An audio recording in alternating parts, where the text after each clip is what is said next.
All right, Chip, it is the beginning of March. We're here shooting at night. We haven't done this very often, but if we're going to shoot at night, we might as well celebrate with a little cocktail. Yeah. And we kind of need it right now because, and probably everybody who's been in this market needs it. It's a crazy market right now. You guys are hearing about it. We're here to tell you about it. But we want to really break it down, and we want to kind of compare what we're going through now to what we were going through back in the last boom/bust, because a lot of people keep talking about it, and we want to compare it and really show the similarities, the differences, everything you need to know to see if it's really the right time for people to buy. So if you want to know all that information, stay tuned.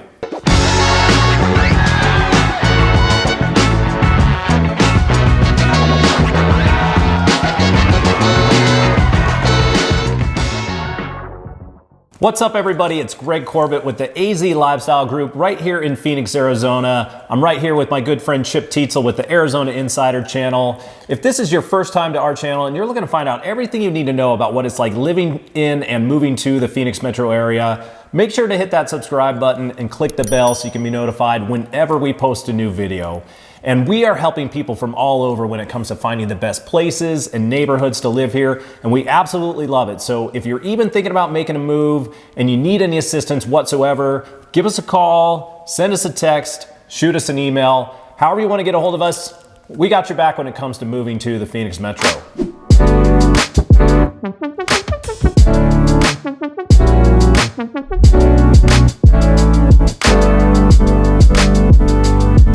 Before we get started, do you have enough in your drink there? Do you need a refill yet? I think I'll need a refill after we get through this.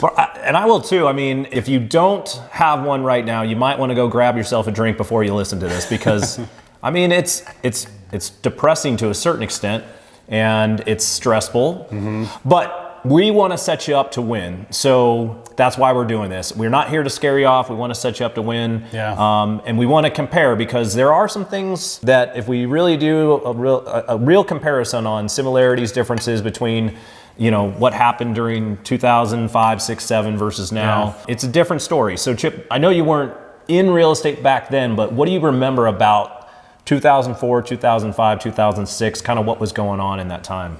I mean, I felt like it was almost like a lighter version as to what's going on right now. So a lot of a seller's market per se, a lot of people capitalizing on the gains in their house in short periods of time. So people that only been living in their house a year to 3 years turn around and put them right back on the market. But I don't remember there's as big of an influx of people moving to Phoenix back then as there is now. So it doesn't feel like there was as much demand as there is now. Yeah, it was like this market, but with training wheels a little bit. Yeah, no, I mean, I remember it, and I was, back in that time, I was selling new homes for a builder down in Queen Creek, and we were getting a lot of influx from out of state. So here's what I remember similarity-wise. We'll kind of jump into similarities right now. Here's what I remember. Similarities were, we did have an influx in demand, but back then, and I don't know if you know this or remember all this, but like, anybody could get a loan for no matter what. And there was a huge demand on property, like investors could come in, so people could come in and they were trying to buy 5, 6, 7, 10 properties all over the US. And if they could jump on a bus and come into Phoenix and get a property, they would do that, and they could do zero money down and buy a property, and they were going to rent it out for a year, and then they were going to sell it and retire with their life savings. Like that was the mindset back then. I don't know if you remember kind of some of that stuff going on. Well, weren't like lenders standards, like, maybe standards isn't the right word, but lower, like almost anybody could. There was no standards. No standards. There was no standards. You could get a loan no matter what. If you had a pulse, you could qualify for a loan. Probably people without a pulse could still get one too. Yeah. And that's what ended up kind of leading to the demise of that market, right? Yeah. So the demand was high. So we, from a similarity point of view, the demand was high. We didn't have as low of an inventory, and let me check something real quick. Let me see something real quick.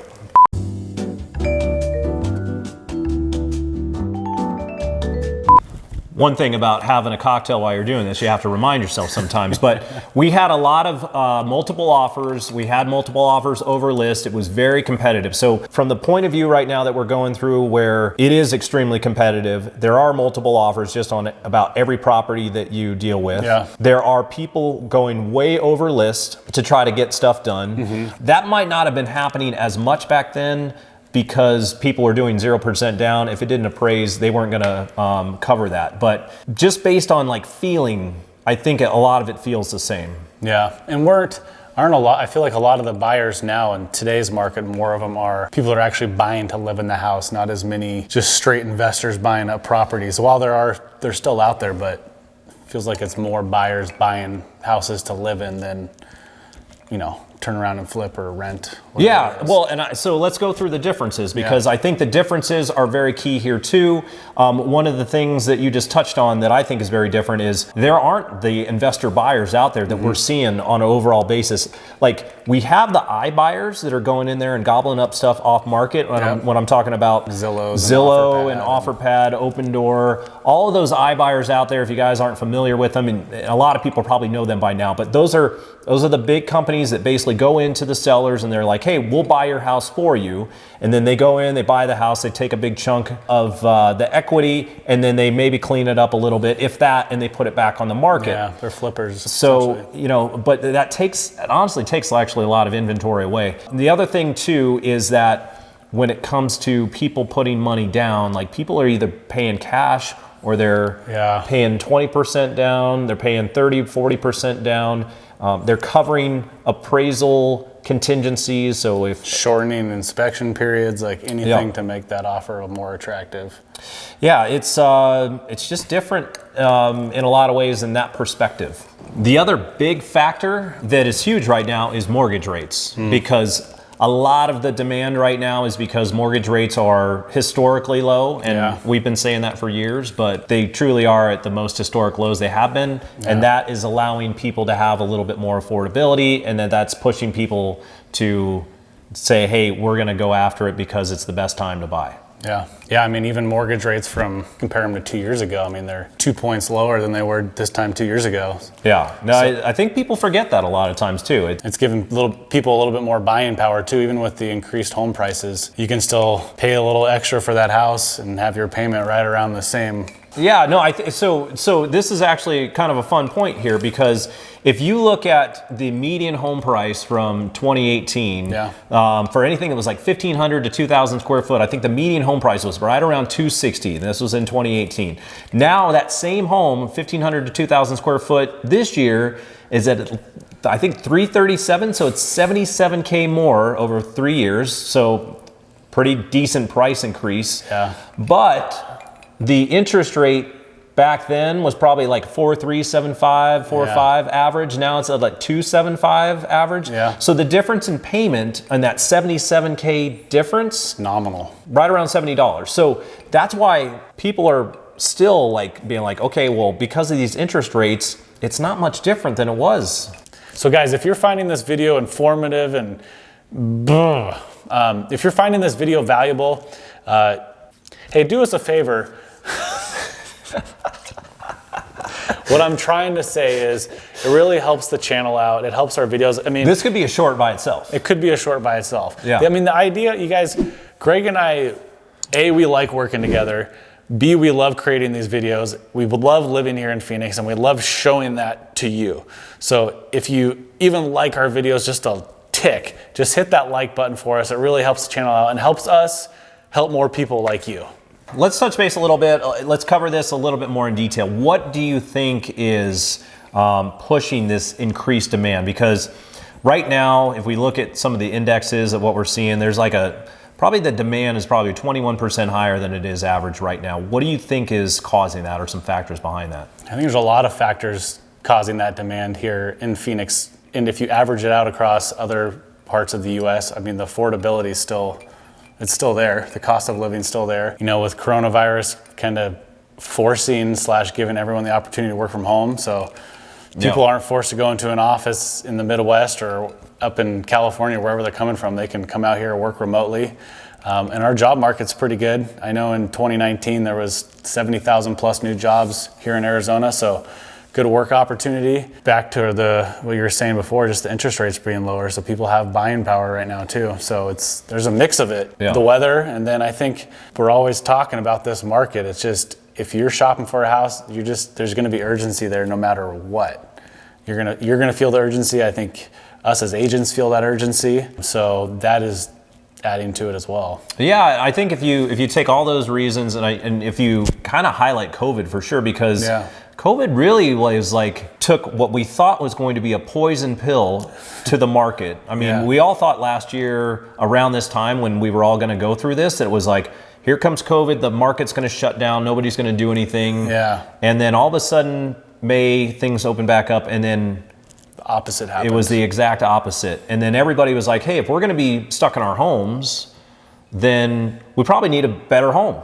Yeah. Or if people were stuck in other areas of the country and they're like, we need to go find a better place to live if we're going to be stuck in our homes. So it was really crazy how COVID has changed the migration, changed the pattern. I mean, we already had a ton of people moving here already, but now it kind of advance that a little bit. And then obviously people who live here as well, who just said, hey, I need to have a different environment now if my kids are going to be at home with me all day. Yeah. Now if my kids are here with me all day, I need to have a separate wing of the house to put them in that has some sort of padded walls or something. Well, even Danielle and I have talked. I mean, the house we're in now, we've been in it 2 years, and the way the market's done, we're like, should we sell? Should we find a new house? And we go back and forth on it. And I have a feeling we're just going to end up staying put. But that same urgency and demand that's been created for people looking to move here is happening to us locals too. That same, oh man, well, I can work from home. Let's go live out in the West Valley and wherever. So twofold, because it's happening to us here and it's happening to those considering coming here. So it's but it's a good thing. I mean, I think there's a lot of it's good. I think it's putting people in better positions. It is causing the craziness that we're going through right now, and so there's an upside, there's a downside, like all of it. But hopefully, for the most part, we can take it as a positive. Yeah. All right. So we've talked about demand. What do you think's causing the lack of supply? Because this is really the biggest challenge we're having right now, because our supply levels are at historic, not the lowest levels ever. Really, the lowest levels ever. I mean, it's down drastically. Well, even the percentages from this time last year it's half. Yeah, if not more. A little more than that. I think if you look at the amount of active listings for sale year over year is 60% less. 60%, it's ridiculous. So that's we have just over 4,000 active listings right now. Yeah. In March 2021. So March 2020 there was 7,000 listings. And then under contract is probably 12,000, 11 to 12,000 right now. So by the way, if you're looking at Zillow, it's going to show you that you have 16,000 homes available. That's not true. It's not true. So be careful with Zillow. Yeah. But back to supply, what outside of people probably not being as eager to move, whether it's because maybe they don't have a place to go, what other the things are kind of adding to that supply crisis? Well, I know too, even with our developers out here and the home builders, they're not able to even build fast enough, and they're building like crazy all across the valley, and they can't keep up. And also, I was mentioning this to you, the demand of people moving here and trying to buy a house, I will say us locals, but people living here already are scared to sell their house because then they're like, where am I going to go? Yeah. So you have to turn around and figure that out. So if you get your house under contract, Well, I think basically what you're trying to say is that you're screwed. Yeah, it's it's almost like you can't get the best of both worlds. And I same thing with Danielle. We had that conversation. Okay, well, let's sell, let's capitalize, right? Our house has appreciated a lot in the last 2 years. Okay, then I'll go find the house in whatever neighborhood that needs a bunch of work, right? And we'll rehab it, and then the value will be there. But even finding those houses is... Distressed properties are almost impossible to find. Yeah, it's few and far between. Yeah. Now you can find ones that don't have all the new styles, but it's not the same. Yeah, there's no foreclosures out there. Or you're potentially what you think is overpaying for it. So a lot of you can find a lot of these older properties. Yeah. One just listed that I know about for $1 million. It's like original. I don't even want to tell you the details on it, but it's ridiculous, like what people are listing stuff for right now. Well, also, while I guess what we're saying right now may scare you about the market, there are some things going on historically and statistically that I'll ask Greg and he'll speak about that will maybe put some of your tensions at ease. While it's still going to be competitive if you go to try and buy a house in Phoenix, but Greg, what's going on historically that maybe might not make this sound as bad as it is? We're going to save that for the end, Chip. Okay. We're going to save that for the end. Stick around for the end so you guys have a bright side at the end of the tunnel. Yeah. Right now, we're just going to lay out all the negative. As you're sitting there watching this video and you're thinking about whether you like it or not, you see that little... I tried to be creative, it didn't work. Okay, Greg, so, we're talking about what's going on in the market right now. What are you hearing, or what are people saying out there on social media, Facebook, Instagram, whatever it is? Like, what's the chitter chatter? Yeah, no, I think that's one of the biggest kind of points right now, and a lot of the reason why we decided to do this, because especially some of the news outlets right now, they're talking about how the market is a frenzy. They're putting it out there. They're putting it on all their websites, their social media, and you get all the comments. Yeah. And obviously people like to have their opinions, and you kind of see what are the popular opinions that are out there. And what I'm seeing is that there are a lot of people that feel like we're in another bubble. Yeah. And feel like the best option is to wait it out. Yeah. And to wait till we have another crash and then say, hey, we're going to pick it up when the market is, a quarter of what it is right now. That seems to me what a percentage of people out there kind of feel. And if you're looking at it, maybe you believe it, maybe you don't. I don't know what the answer is. I don't have a crystal ball. Do you? No. Are you sure? I wish I did. Me too. We could make a lot of money together if you did, but we don't have one. No. If you guys have one and you want to share, please do. But since we don't have that crystal ball and we don't know what's going to happen, all we can look at is all the concrete information that we're seeing right now. Yeah. And for those of you who are like, hey, we're going to crash again and I can buy the house that's for sale for $1 million today and it's going to be on sale for $250,000 next year. Well, I pose a question to those folks. It's like, what if it doesn't happen? Yeah, I mean, then they're not going to buy anything. Yeah. Number one, but I'm talking about the people who really want to buy something that are looking at those comments and are like, well, shit, what do I do? Yeah. Apologize for the language, but like that's what I do when I drink. But but what do I do? And we're all going through this. Like we sell real estate, so yes. Do we have an interest in people buying homes? Absolutely. But we're also buyers in this market right now. Yeah. I'm looking to buy another home. You might be looking to buy. Yeah. And we're all in this kind of situation trying to figure out, okay, does it make sense? And I know from my perspective, I've questioned it a lot because it feels like it's crazy right now. But everything I look at numbers-wise, Chip, tells me that like this is going to keep going. Yeah, I don't. And if we don't buy something, like if we're looking to buy something, if we don't buy something, then it's probably going to get worse for us. Yeah. Yeah, I mean, it doesn't seem like it's going to slow down.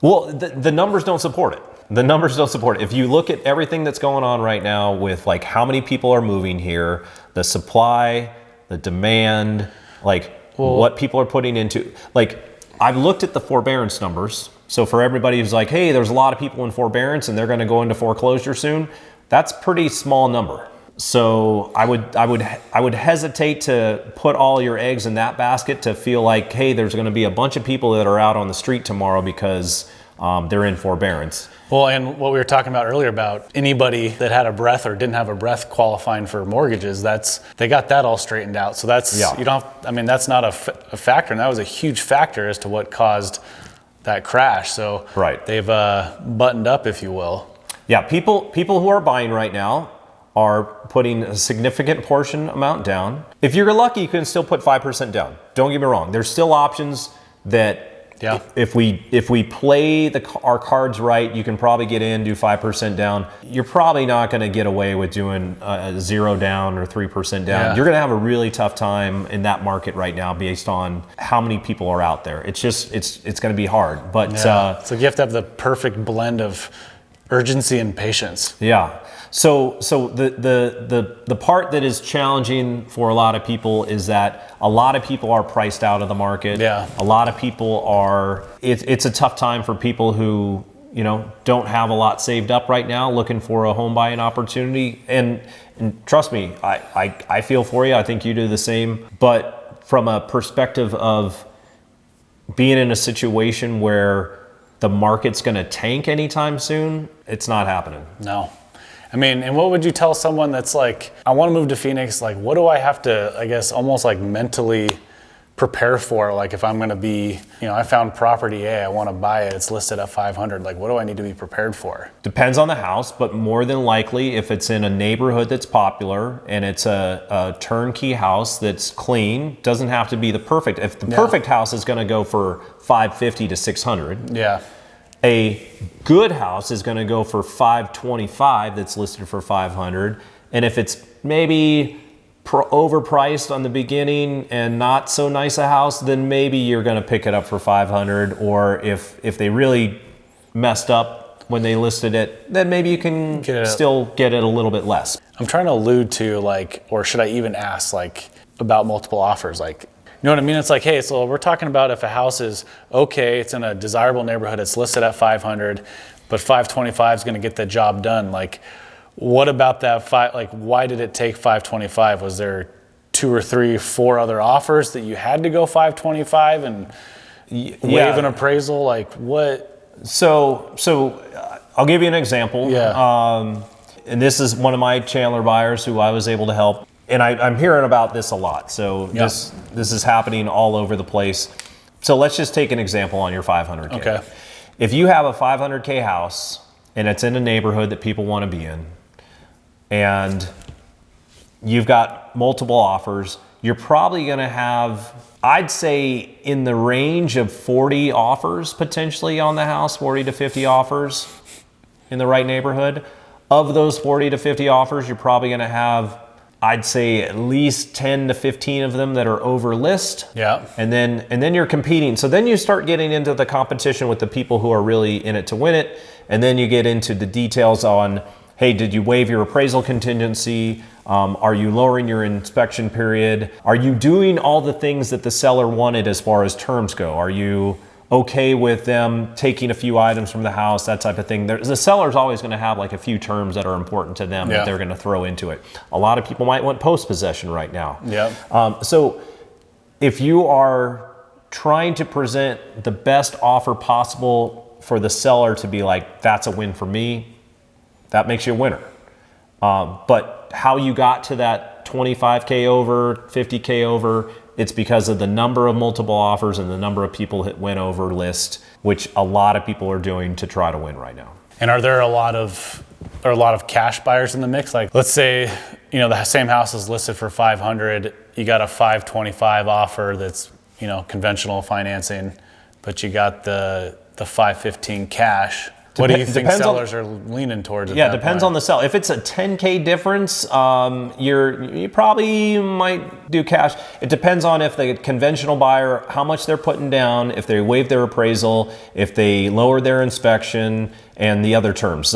It's all the terms combined. Yeah. The cash buyer can win a lot of times if they're competing term for term. But if the conventional buyer has way better terms and they're putting enough down, that conventional buyer can win. Yeah. One of the things that we like to do on our end too is, make sure, and this is another video in general, but if it makes sense to throw in, we'll throw it in. But one of the things we like to do is make sure that we communicate with the agent, we have the lender communicate with the agent, and we make sure that everybody knows that we're all working to try to make the seller as happy as possible when we're trying to win this type of situation. Well, and someone watching this, what do you mean exactly by the lender communicating with the agent? Yeah, absolutely. So if I'm going to submit an offer over to the... So let's say I'm your buyer. Okay, so Chip's my buyer. We're going to submit an offer on a property in Gilbert for 500K, or that's listed for 500K. Chip's coming in, he's like, hey, I can put 20% down.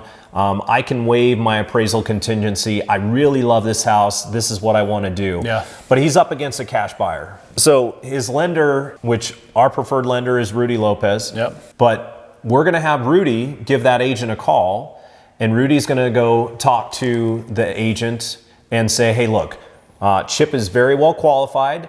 He loves this house. This is what he's willing to do. This is what we've gone through as far as his application, loan process, to really clear up any details or questions.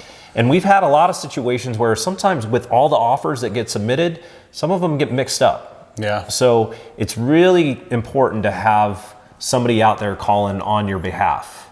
Reassuring the sellers that you can execute on the contract. We may or may not put this in the video. I'm not sure. Yeah, we might be going tangent. I started thinking of questions, so it might be good for something else. Maybe we'll use this in another video. Well, and this too, like, so, and for someone watching this that might not understand, like when you say waive an appraisal contingency, just go into this if you want, but if I'm your buyer, right, and I'm like, okay, I'm going to come in, it's listed for 500, I'm going to come in at 550. I'm comfortable waiving the appraisal contingency. Like, what is that telling the seller in that case? Like, why does that make my offer that much better? Yeah, so here, a huge thing right now. Number one, because prices are pushing higher than normal. Okay. So right now, an appraisal might come in lower than what the list price is because there's no comps for it. We're in a escalating market. So in an escalating market, people are going to list higher than what the comps are. You're not having to be like, hey, the house next door to me sold 2 months ago for this amount. That's what I should sell mine for. No, they're like, hey, we're pushing because the market's crazy. The demand's crazy, and they want to get as much as they can. So you're not gonna put your, I guess, the power into the hands of an appraisal. You know, nobody wants that. Like if I'm selling a house, I'm like, I'm not gonna worry about an appraisal. I want to know somebody who's like, hey, I want your house. I don't care about the appraisal, and if it doesn't appraise, then I'm gonna pay the difference. Not many people can do it, but it comes in handy. All right, Chip, I apologize to break into the video, but I have an empty cocktail. So why I go refill that, can you convince people to like our video? You guys, while Greg's getting a refill, I need you to like this video. I'm back. Did you like it yet? Oh wait, it's still empty. It's actually, we're trying to get this video to 100 likes, you guys. Can you help us do that? 100 likes in an hour. A smooth 100. That's not asking a lot, you know, just a smooth 100. All right, so overall, Chip, we've gone through a lot of information, and you know, again, like our goal is not to scare people, but to really paint a picture of what's going on, so you have the right expectations. But you know, for people who really want to know the answer to the question, is it a good time to buy still? What do you think? So yeah, absolutely. I think it's a good time, and for a couple reasons. When the market crashed last time, there was a bunch of different factors going on that caused that. Those same factors aren't going on. So historically, we're on a different trajectory than we were back then. And also, the reasons that are causing the demand here, you know, my opinion, they're all good reasons. You have people moving here. You have a great job market that's causing people to move here. And then with the interest rates as low as they are, like you can still have adequate buying power in this market. And then my opinion, maybe some numbers out there, it doesn't seem like it's going to slow down. So, you know, if you buy now, there's a good chance your property still appreciates in the near future. And trying to predict the market, you're going to predict yourself out of owning a home. So, you know, my opinion, it's still a good time to buy, but just going into it, understand what you're getting into. And like I said, I think there's a perfect blend of urgency on your part and also patience, because urgency, if you find a house that you like, you need to act, but also be patient because there is going to be competition. And if you don't get that house, be patient that the next one's right around the corner. Yeah, absolutely. You need to focus on that and kind of keep all those things in mind, because if not, you're going to set yourself up for failure either way. You know, so you gotta stay positive. You gotta know that you're making a good decision for yourself, and know that it's the right decision for you and your family. You know, and I would just say that there is a counter where it's like, hey, maybe it's not the right time. You know that, but for somebody who's like, hey, I want to be out in Arizona. I want to be in this location. This is where I want to set up shop. This is where I want to raise my family. This is where I want to run my business. Do it. So like to that person, Greg, like, should this market prevent that person from still moving out here and buying out here? Maybe I phrased that wrong. No, I think you're good. I think I just want to kind of get an idea, because I think, again, most people who are coming from these other areas, the people that are buying here in Arizona are coming from other areas that are crazy right now as well. So I think the people that are most going to be hurt by what's going on in this market are people who either live here that are younger buyers that just don't have the savings to compete with some of the people coming in from out of state, which it's unfortunate, but it's part of what we're dealing with right now. Or, younger families that are coming in from other areas that maybe don't have some of the equity that other people do. But if you're established and you have, you know that you're going to retire out here, you're going to run your business out here. From that perspective, I think you're in good shape. And for the people that feel like you're getting pushed and priced out a little bit, know that there are markets out here. We're expanding. There are markets that are going to be growing, whether it's Buckeye, Coolidge, Maricopa, Casa Grande. All those markets are growing. The new builds are coming. So you might be a little bit further out, but there could be some opportunity for you. All right, Chip, that was a lot of fun again. Always a pleasure hanging out, having a good time, telling it like it is. So hopefully you guys got some value out of that. Check out our other videos, comment down below, give us a call. We're here for you. Until next time, we'll catch you guys on the next video. Thanks, guys.